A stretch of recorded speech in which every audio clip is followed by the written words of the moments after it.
할렐루야. 오늘 설교는 지난주에 이어서 우리가 이루어 가야 할 나라라는 제목으로 말씀을 드리고자 합니다. 본문은 역시 지난주와 마찬가지로 누가복음 17장 22절로 30절의 말씀입니다. 또 제자들에게 이르시되 때가 이르리니 너희가 인자의 날 하루를 보고자 하되 보지 못하리라. 사람이 너희에게 말하되 보라 저기 있다 보라 여기 있다 하리라. 그러나 너희는 가지도 말고 따르지도 말라. 번개가 하늘 아래 이쪽에서 번쩍이어 하늘 아래 저쪽같이 비침같이 인자도 자기 날에 그러하리라. 그러나 그가 먼저 많은 고난을 받으며 이 세대에게 버림바 되어야 할지니라. 노아의 때에 된 것과 같이 인자의 때에도 그러하리라. 노아가 방주에 들어가던 날까지 사람들이 먹고 마시고 장가들고 시집가더니 홍수가 나서 그들을 다 멸망시켰으며 또 롯의 때와 같으리니 사람들이 먹고 마시고 사고 팔고 심고 집을 짓더니 롯이 소돔에서 나가던 날에 하늘로부터 불과 유황이 비오듯 하여 그들을 멸망시켰느니라. 인자가 나타나는 날에도 이러하리라. 아멘. 사람들의 관심사 중에서 어떤가는 것을 꼽으라면 아마도 자신의 미래에 대한 삶이 어떠할까라는 의문 또는 궁금증일 것입니다. 하나님을 믿고 믿지 않고를 떠나서 그의 모든 사람들은 자신의 미래의 삶이 어떻게 변해 있을지에 많은 관심을 가지는 것이 사실입니다. 그 미래의 삶 중에 하나가 바로 죽음 이후의 세계 혹은 삶이라고 말할 수 있을 것인데, 사실 사람들에게 천국과 지옥이 있다고 믿습니까? 라고 물어보면 거의 모두가 천국과 지옥이 있다는 것에 대해서는 확신할 수는 없으나 사후 세계는 있을 것 같습니다 라고 말하는 사람들이 많다는 것을 우리가 주변에서 알 수 있을 것입니다. 이런 대답을 믿는 사람이든지 믿지 않는 사람이든지 죽음이 자신이 살아온 현생의 모든 것들과의 단절이 아니라 이후의 삶이, 죽음 이후에도 삶이, 다른 형태의 삶이 계속되어진다라고 믿는다라는 표현도 있을 것입니다. 실제로 지옥이 있다고 믿는 사람들이 많은 나라가 경제적 평등에 관심이 많으며 사회적 정의와 복지를 위해 기부 행위와 봉사를 많이 하며 그로 인해 그 나라는 경제적 발전을 이루는 경우가 많다라고 경제학 논문들에서는 쓰고 있습니다. C.S. 루이스라고 불리워지는 영국의 소설가이자 성공의 신자인 원 이름은 클라이브 스테이플스 루이스는 무신론자들을 위한 사도로 불리우며 수많은 기독교적 지혜와 신앙의 변증을 담은 많은 문학 작품을 썼는데 세계적으로 유명한 작품 중에는 아이들을 위한 판타지 동화인 나니아 연대기가 있죠. 그는 자기가 썼던 저작의 수입으로 벌어들인 전 재산의 90%를 들여 자선단체인 아가페 재단을 설립하였고 지금도 그 재단에서는 봉사와 기부를 하고 있다고 합니다. 그가 쓴 책 중에 엄청난 이혼, 영어로는 The Great Divorce라는 제목의 우화적인 작품이 있습니다. 내용은 처참한 지옥 같은 세상에 집착하는 사람들의 모습들을 잘 그리고 있죠. 엄청나게 뜨겁고 날마다 비가 오고 언제나 어두운 거리가 나옵니다. 하루도 거기에 살고 싶지 않은 환경이죠. 그러나 빛나는 천국으로 옮겨갈 수 있는 방법을 하나님이 그들을 위해 마련해 두십니다. 바로 천국행 전기버스를 사람들에게 보내시는 거죠. 매 시간마다 떠나기 때문에 기회는 아주 많고 자주 있습니다. 그러나 놀라운 것은 천국행 버스를 타는 사람이 거의 없다라는 겁니다. 대부분의 사람이 버스 정류장에 버스 시간에 맞추어 나오기는 나옵니다. 그러나 버스에 쉽사리 올라타지 못하죠. 요금은 무료이기 때문에 아무나 누구나 탈 수 있습니다. 그들은 정거장에 나와 버스를 바라보며 이렇게 생각합니다. 만약에 저 버스를 타고 천국에 가면 못할 일이 많아질 거야. 남의 흉을 보던 즐거움도 없어지고 약간의 재주로 어리석은 인간들의 박수를 받고 보스 노릇할 만족도 없어질 거야. 권력이나 대장놀이가 거기서는 안 되지. 자랑할 수도 어색될 수도 없는 세상에 내가 무슨 재미로 거기 가야 할까? 그래서 그들은 일주일에 한 번쯤 정거장에 나오지만 천국행 버스는 타지 않는 일을 오래 계속 하였습니다. 그러나 이들에게 한 가지 예고되지 않은 것이 있습니다. 그것은 이 전기버스가 운행 중단되는 날이 며칠 남지 않았다라는 사실인 거죠.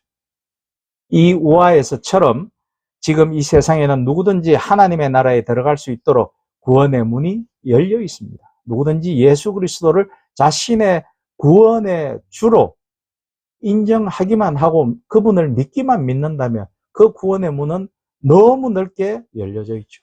그러나 이 문으로 선뜻 들어서는 사람이 아시다시피 많지 않습니다. 혹 믿는다라고 하는 사람들 중에도 과연 그들이 구원의 문을 열고 들어섰을까요? 미래의 삶에 대하여, 구원에 대하여, 영원한 생명에 대하여 관심은 있어서 교회를 기웃거리기도 하고 가끔씩 나오기도 하지만 믿음의 길을 받아들이지는 않습니다. 어려운 법이죠. 아마도 당장 눈앞에 있는 육신의 삶과 즐거움, 세상적 쾌락, 부귀영화를 추구하는 현실에서 결단을 내려서 쉽게 돌아서는 것이 어렵기 때문입니다. 참 어렵죠. 그런데 이들은 무한정 있을 것 같은 기회의 문이 언제 닫힐지는 그 누구도 모르고 있다는 것입니다. 이 사실을 예수님께서는 오늘 본문 26절에서 30절에 노아의 때와 롯의 때를 비유로 하여 가르치셨습니다. 마태복음 24장 44절에서는 이러므로 너희도 준비하고 있으라 생각하지 않은 때에 인자가 오리라라고 말씀하고 있죠. 여러분은 지금 하나님의 나라를 예비하고 있는, 깨어있는 생활을 하고 있으신지요? 어느 날 바리새인들이 예수님께 하나님의 나라가 임하는 시기를 물었습니다. 지난주에 말씀드렸던 바죠. 예수님은 그들의 의도를 간파하시고 하나님의 나라는 볼 수 있게 임하는 것이 아니다. 또 여기에 있다 저기에 있다고도 못한다. 하나님의 나라는 이미 너희 안에 있다라고 말씀하셨습니다. 이 땅에서 이루어야 할 하나님의 나라에 대하여 그들에게 이미 힌트를 언지를 주신 거죠. 그리고 이어서 제자들에게는 예수님께서 재림하시는 세상의 마지막 때에 대하여 가르치십니다. 이는 성도들이 육신으로 사는 이 세상에서 이루어야 할 아름다운 나라, 즉 하나님의 나라를 가르치심과 동시에 소망을 가지고 준비해야 할 주님의 재림하시는 때를 이야기해 주시는 것이었습니다. 바리새인에게 이 땅에서 이루어야 할 하나님의 나라를 말씀하신 것은 그들의 관심이 세상에 있기 때문이었죠. 이 땅에서 살아가는 현실 속에서 하나님의 나라를 이루지 못한다면 결단코 영원한 하나님의 나라를 기대할 수 없습니다. 그래서 주님을 따르는 제자들에게는 영원한 하나님의 나라가 열리는 주님의 재림에 대하여 가르치시면서 그들에게 깨어서 준비하라고 하시는 것입니다. 예수님께서 바리새인들에게 하나님의 나라는 너희 안에 있느니라 라고 하신 말씀은 하나님의 사람들이 이 세상에서 해야 할 삶의 방식을 말씀하신 것입니다. 살아가야 할 삶의 방식, 추구해야만 될 삶의 방식, 누군가와는 다르게 살아가야 할 그 삶의 방식 말씀이죠. 여기에서 너희 안에라는 말은 각 개개인의 마음에 라는 의미보다는 너희 가운데에 라는 의미, 즉 사람과 사람, 타인과 나와의 관계, 그 속에서 우리라는 공동체가 이루어질 때 그 관계 속에 라는 의미이고 그 속에 하나님의 나라를 이루어야 한다라는 것이 지난주 드린 설교 말씀이었죠. 즉 하나님의 나라는 하나님의 백성들의 삶과 가정과 직장 속에서 먼저 이루어져야 한다는 것입니다. 멀리서 이루어지는 것이 아니라 먼저 가정에서 우리의 자녀들과 나와의 관계, 우리의 형제와 나와의 관계, 그리고 보다 넓은 커뮤니티의 공동체 속에서의 관계, 그런 관계 속에서 말씀이죠. 그러므로 하나님의 백성들이 이 땅에서 해야 할 중요한 일은 우리의 일상 가운데서 하나님의 나라를 아름답게 이루어 가야 한다는 것입니다. 바로 지금 여기에 모인 우리들이 하나님의 나라를 이루어야 합니다. 왜냐하면 지금 우리 가운데 역사하시며 다스리시는 주인이 바로 주님이시며 그분이 하나님이시기 때문입니다. 디도서 2장 14절에서는 그가 우리를 대신하여 자신을 주심은 모든 불법에서 우리를 속량하시고 우리를 깨끗하게 하사 선한 일을 열심히 하는 자기 백성이 되게 하려 하심이라고 하셨고, 계시록 21장 3절에서는 내가 들으니 보좌에서 큰 음성이 나서 이르되 보라 하나님의 장막이 사람들과 함께 있음에 하나님이 그들과 함께 계시리니 그들은 하나님의 백성이 되고 하나님은 친히 그들과 함께 계셔서라고 되어 있습니다. 이 말씀들은 이 땅에 현실적으로 이루어지는 하나님의 나라와 장차 이루어질 영원한 하나님의 나라를 다 보여주고 있다라는 것이죠. 그러므로 지금 하나님의 백성된 우리는 우리의 삶 속에서, 생활 속에서 하나님의 나라를 이루어 가야 하는 것입니다. 하나님의 백성들 중에서도 많은 사람들이 하나님의 나라는 세상의 종말 이후에 이루어지는 것이라고 잘못 생각하고 있습니다. 그래서 육신의 생활과 신앙생활을 따로 구별해서 생각하는 것입니다. 예컨대 하나님의 나라를 준비하는 일은 주일 예배에 잘 참석하고 헌금 잘하고 성경을 읽고 기도하고 가끔은 봉사하는 일은 신앙생활이라고 믿고 여기고 있습니다.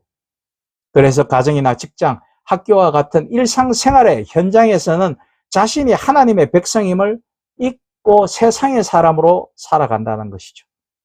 여기에는 목회자들에게 큰 책임이 있습니다. 삶의 현장에서 이루어야 할 생활 예배, 생활의 삶 속의 신앙, 삶 속의 기도, 삶 가운데의 삶이 예배인 것, 주님과 동행하는 삶을 가르치지 않거나 중요하게 생각하지 못하게 그들을 이끌었다는 것입니다. 그저 교회의 행사와 집회에 많이 사람을 동원시키는 일에만 관심을 가지고 많은 헌금과 예배당을 확장할 생각에 몰두하다 보니 바른 말씀을 그들에게 먹이지 못했다는 것이죠. 이는 우리 모두가 회개해야 할 큰 죄악입니다. 지금 하나님께서 우리에게 요구하시는 것은 우리의 삶 속에서 하나님의 나라를 이루어 가야 하는 모습인 것이죠. 요한복음 3장 16절로 17절을 보시면 하나님이 세상을 이처럼 사랑하사 독생자를 주셨으니 이는 그를 믿는 자마다 멸망하지 않고 영생을 얻게 하려 하심이라. 하나님이 그 아들을 세상에 보내신 것은 세상을 심판하려 하심이 아니요 그로 말미암아 세상이 구원을 받게 하려 하심이라 고 되어 있습니다. 하나님께서 사랑하신 것은 그분의 손으로 직접 설계하시고 창조하신 이 세상과 만물이신 거죠. 그러므로 우리가 관심을 가지고 하나님의 나라를 이루어야 할 곳은 교회가 아니라 우리의 각 가정과 내가 만나는 사람들과 그들과의 관계와 일상의 현장인 것입니다. 그러므로 우리가 이 땅에서 이루어가야 할 하나님의 나라는 하나님의 뜻이 세워져 가는 곳입니다. 에베소서 2장 20절로 22절의 말씀에는 너희는 사도들과 선지자들의 터 위에 세우심을 입은 자라. 그리스도 예수께서 친히 모퉁이 돌이 되셨느니라. 그의 안에서 건물마다 서로 연결하여 주 안에서 성전이 되어가고 너희도 성령 안에서 하나님의 거하실 처소가 되기 위하여 예수 안에서 함께 지어져 가느니라 라고 우리에게 말씀하여 주신 것입니다.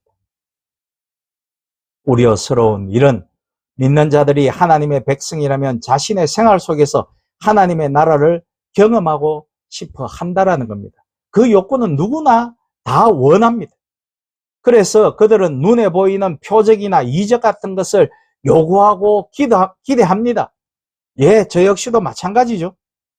즉, 기도하는 즉시 병이 낫는다거나 부자가 된다거나 일이 잘 풀린다거나 하는 지극히 현실적인 결과를 기대하는 것입니다. 우리가 전적으로 하나님을 신뢰하고 의지하면 이와 같은 현실적인 복도 받을 수 있습니다. 병이 나을 수 있고 돈을 잘 벌 수도 있을 것입니다. 사람들에게 존경받을 수도 있고 큰 목사로 우뚝 설 수도 있을 것입니다. 그러나 그것이 하나님 나라의 본질이 아니라는 것을 명심하십시오. 정말로 성실하게 믿는 사람도 암으로 죽을 수 있고 교통사고로 죽을 수도 있습니다. 믿음으로 살려고 애쓰지만 사업에 실패할 수도 있습니다. 그러나 예수님께서 말씀하시는 하나님의 나라는 예수님의 십자가 보혈을 믿음으로 구원을 받은 백성들이 하나님 은혜에 감사하면서 자신들이 살아내는 그 삶 속에서, 생활 속에서 사랑을 나타내고 그 사랑으로 많은 사람들을 긍휼히 품어주고 그들을 끌어안아주며 그리고 그들과의 관계 속에서 그들과 기뻐하며 즐거워하며 하나님의 나라를 이루어 가야 한다라는 것이죠. 우리의 삶에서 이렇게 하나님의 나라를 이루어 갈 때는 많은 방해와 난관과 역경들이 우리를 엄습할 것입니다. 그러나 이런 일은 당연히 일어나는 것이므로 그런 일에 마음을 빼앗기지 않아야 합니다. 주님께서 그러나 너희는 가지도 말고 따르지도 말라고 하십니다. 우리가 무슨 일을 해도 세상은 여전히 자신들의 유익과 즐거움을 따라갈 것입니다. 본문의 말씀처럼 말이죠. 세상은 그럴지라도 주님의 일꾼으로 우리가 이루어가야 할 나라인 아름다운 하나님의 나라를 바라보는 우리는 우리에게 맡겨주신 우리가 해야만 하는 일을 감당하며 나아가십시다. 우리 믿는 자들이 하나님의 나라를 이루는 일에 앞장서서 본이 되시기를 주님은 소망하실 것입니다. 그리하여 세상이 알고 싶어하고 함께하고 싶어하는 아름다운 나라를 이루는데 쓰임받으시는 저와 여러분이 되시기를 주님의 이름으로 축복하고 부탁드립니다. 아멘.